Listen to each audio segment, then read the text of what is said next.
बाट र यसरी झुमादीसँग छेउमै बसेर अलिकति भयो नि गाउने कोसिस मैले पनि आज गर्न पाएँ। यो सौभाग्य जुराइदिनु हुने सम्पूर्णलाई र दिदीलाई पनि धेरै धेरै माया।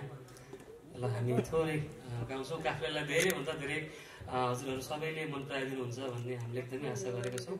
र कसैलाई नाच्न मन लाग्यो भने जुरुक्क उठेर नाचिहाल्नु है, कसैले सोध्नु पर्दैन।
पहिरो खोलाको बाटो नमान्नु डराइन, भिरा र पहिरो खोलाको बाटो नमान्नु डराइन, नफुल्लो माया मनभरि फुल्यो यो जुनी तिम्रैमा, सबैले नफुल्लो माया मनभरि फुल्यो यो जुनी तिम्रैमा।